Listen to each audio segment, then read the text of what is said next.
Assalamu alaikum wa rahmatullahi wa barakatuh. Welcome to online class. I am K. Moinusain, as an English teacher, Sabul Islam College, Dhaka.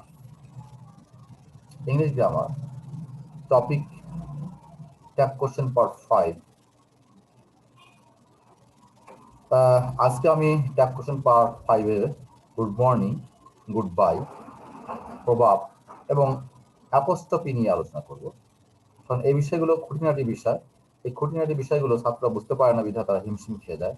আমি আশা করি আমার প্রত্যেকটা class তোমরা খেয়াল করলে তোমাদের ইংলিশ গ্রামারের ম্যাক্সিমাম প্রবলেমগুলো সলভ হয়ে যাবে। এবং আমি খুব ছোট ছোট করে আলোচনা করেছি এজন্য যেন তোমাদের কোনো প্রবলেম না হয়, অল্পতেই তোমরা শিখতে পারো। Okay, let's start our class.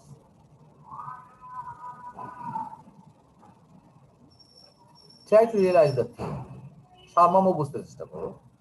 Good morning, don't I.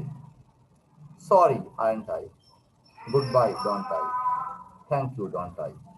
এই যে বিষয়গুলো, এই বিষয়গুলো এসছে, আমরা যে এখানে গুড মর্নিং কে ডন্ট আই করলাম, কোন কিসের ভিত্তিতে ডন্ট আই করলাম? তোমাদেরকে একটু খেয়াল রাখতে হবে যে ট্যাগ কোশ্চেন সকল আলোচনা কিন্তু বক্তার সঙ্গে কথোপকথন হয়। কথোপকথনের সময় বক্তার বক্তব্যের প্রতি দৃষ্টি আকর্ষণ করার জন্য বক্তা কর্তৃক যে সংক্ষিপ্ত প্রশ্ন করে তারপরে গুড মর্নিং।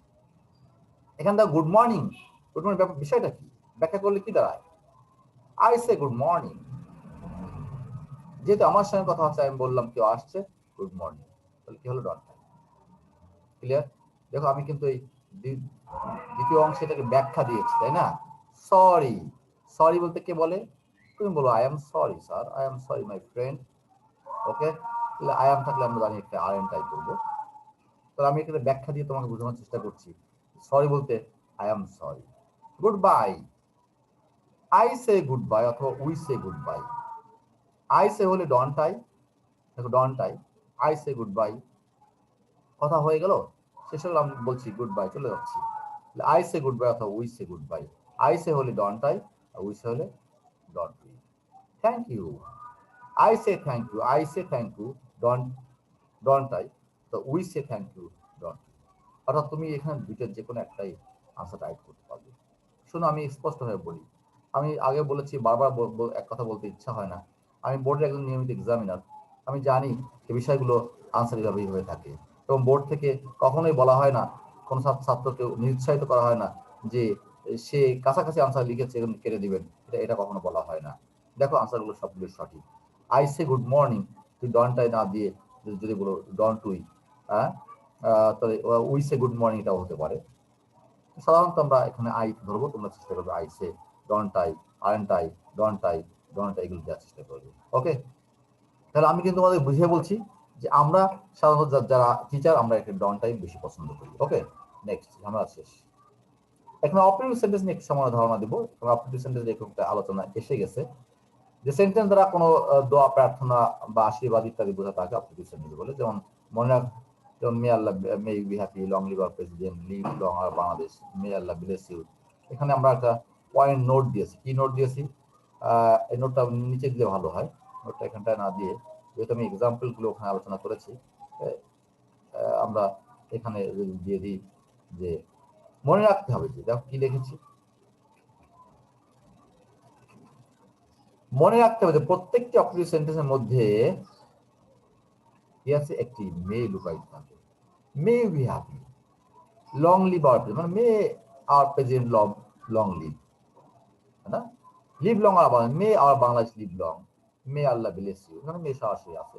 অর্থাৎ অপারেটিভ সেন্টেন্সের মধ্যে কখনো তুমি মে দেখবে, কখনো দেখা যাবে না, তবে ওর মধ্যে মে লুকায়িত, এটা তোমাকে বুঝে নিতে হবে। Try to realise the theme, বুঝতে চেষ্টা করো। মনে রাখতে হবে যে তোমার সঙ্গে আলোচনা চলছে। কার সঙ্গে আলোচনা করছে? তোমার সঙ্গে। Long live your dad meant, এখানে কে বলছে? দেখো তো, সে তোমার বাবার দীর্ঘ জীবন প্রত্যাশা করে। কে করে? সে। তাহারা তোমার বাবার দীর্ঘ জীবন, তাহারা তোমার বাবার দীর্ঘ জীবন প্রত্যাশা করে। কে করে? তাহারা করে। তাহলে এখানে আমরা সাধারণত থার্ড পার্সনকে নিয়ে কাজ করার চেষ্টা করবো। মেন্ট হি অথবা মেন্ট দে বা মেন্ট শি, সবগুলো আছে রাইট আনসার। ওকে, সে তোমার বাবার দীর্ঘ জীবন করতে সে করতে পারে, তো তোমরা করতে পারো, তাই না? তারা করতে পারে। তাহলে তাহলে এখানে আমরা সবগুলো আনসার নিতে পারি। Meant he, meant you, meant he, meant they. Okay, long live Bangladesh, meant he, সে বাংলাদেশে দীর্ঘায়ু প্রত্যাশা করে। কে করে? সে করে। তাহারা আমার অথবা আমরা বাংলাদেশে দীর্ঘায়ু প্রত্যাশা করি। কে করে? তাহারা বা আমরা।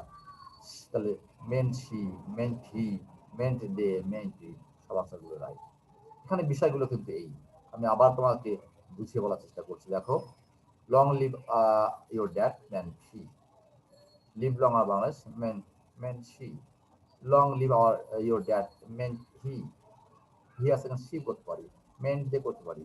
Long live our Bangla, long live Bangladesh, meant she, meant he, meant they, meant টুই, সবগুলো আছে রাইট।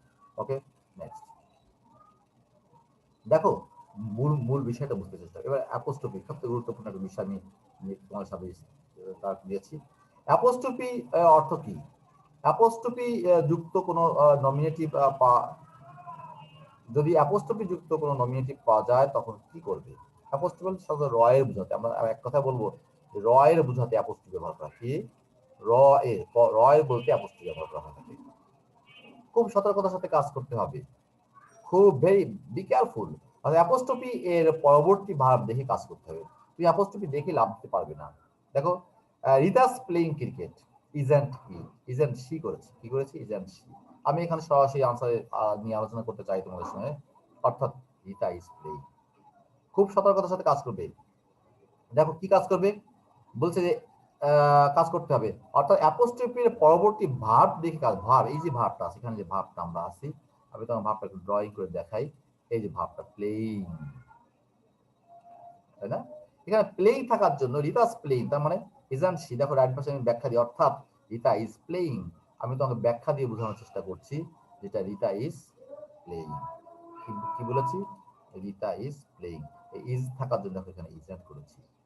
আবার তোমাকে দেখা, এখানে ইজ থাকার জন্য ইজন্ট করেছি। ক্লিয়ার?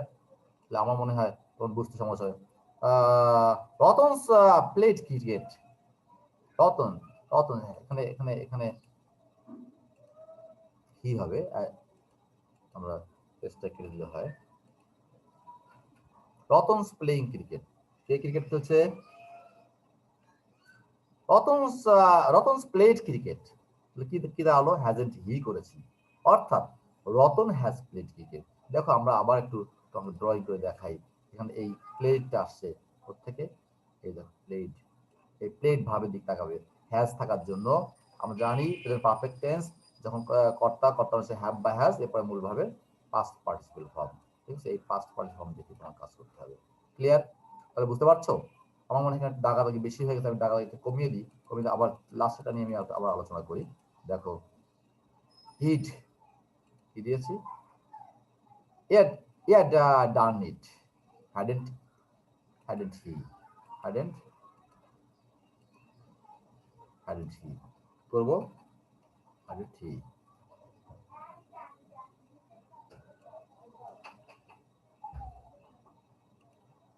একটু সময় লাগবে, সামান্য একটু সময় হয়ে যাবে ইনশাআল্লাহ। hadn't he,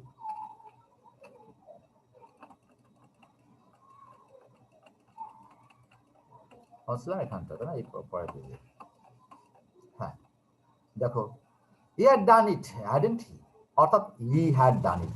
আমি তোমাদের কি বলেছি, যে আমি তোমাদের বলেছি যে দেখো, তোমরা যখন করবে এই যে এই অ্যাপোস্ট্রফির পরে যে ভাব থাকবে, এই ভাবটা দিয়ে খেয়াল করবে। খেয়াল করে দেখবে এখানে যদি আইএনজি থাকে তাহলে বুঝবা কন্টিনিউয়াস টেন্স। আইএনজি আছে এটা, তাহলে এটা কন্টিনিউয়াস টেন্স হয়ে যাবে। যে আইএনজি না থাকে, যদি ভাবে পাস্ট ফর্ম থাকে, যেমন he had done it, had done it past participle form, তাহলে এটা পাস্ট, এটা পারফেক্ট টেন্স চলে যাবে। অথবা হি হ্যাজ ডান ইট। হ্যাঁ, যদি আমরা এখানে লিখি হি হ্যাজ ডান ইট, এখানে হি ইজ ডান ইট। যদি আমরা এটাকে ঘুরিয়ে লিখি, দেখো আমি ঘুরিয়ে লেখা তোমাকে দেখাই, ঘুরিয়ে লিখলে কি দাঁড়ায়। এখানে সি হি হ্যাড আছে, তো আমরা যে আমরা এরকম করে দিই,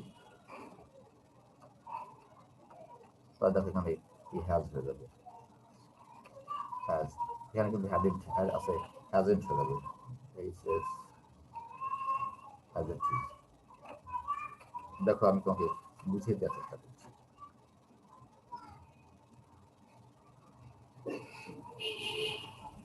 তাহলে কি হলো? হি হ্যাজ, কি আছে? He's done it, hasn't he? He has done it। দেখো he's done it এটা ব্যাখ্যা করলে কি দাঁড়ায়? He has done it। কথা বুঝতে পেরেছো? তাহলে আমরা ভাব দেখে আমরা কি বলেছি, অ্যাপোস্ট্রফি, যেখানে অ্যাপোস্ট্রফি থাকবে, অ্যাপোস্ট্রফির পরবর্তী ভাব থাকবে, ভাব দেখে আমরা কাজ করব। ওকে, তাহলে আমার মনে হয় তোমরা বুঝতে পেরেছো। ওকে, নেক্সট। পদ বাক্য সম্পর্কে আমি আগেও বলেছি, যদি কোনো পদ বাক্য থাকে তাহলে আমরা কি করব, আমরা তাহলে ইজেন্ট ব্যবহার করবো। তাহলে ইজেন্ট ব্যবহার করা উত্তম। তুমি ব্যতিক্রম তুমি করতে পারো, যেমন দেখো আমি বলেছি all that glitters is not gold isn't it, man is mortal isn't it, অথবা isn't he, right only one answer. তুমি এখানে দুইটা আনসার লিখবে, যে কোনো একটা লিখবে। ইজন্ট ইট লিখলো রাইট, ইজন্ট হি লিখলো right. As you sow so you reap. আমি এখানে বলেছিলাম যে দেখো এটা কমপ্লেক্স সেন্টেন্স, এটা আবার এটা প্রবাদ বাক্য। এই ৩ নম্বরটা একটা প্রবাদ বাক্য। As you sow so you reap, যেমন কর্ম তেমন ফল। ইজন্ট ইট করলো রাইট। তুমি যদি অ্যাজ ইউ শো এই সাবঅর্ডিনেট ক্লজ বাদ দিয়ে you as you sow so you reap এখানে করো ডন্ট ইউ, এটাও রাইট। তাহলে আমরা বলছি যে রাইট অনলি ওয়ান আনসার। যদি তুমি দেখো যে কোথাও দুটো আনসার লেখার ফাংশন এসে গেছে, তখন তুমি তোমার ইচ্ছা মতো করবে। প্রবাদ বাক্য বুঝলে তুমি এখানে ইজেন্ট ইট করবে, অথবা একে যদি নর্মালি করতে চাও isn't he, as you sow so you reap. যদি তুমি সাবঅর্ডিনেট ক্লজ বাদ দিয়ে প্রিন্সিপাল ক্লজ ধরতে চাও, তাহলে তুমি ডন্ট ইউ করে দেবে, আনসার রাইট। ওকে, তাহলে আমি আশা করি তোমরা কথা ক্লাসগুলো বুঝতে পেরেছো। Please subscribe our channel. আমার কথা থাকবে এই যে তুমি শিখলে অন্যকে শিখাবে এবং অন্যকে আমার ক্লাস সম্পর্কে বলবে। ওকে, our class will continue. Assalamu alaikum wa rahmatullahi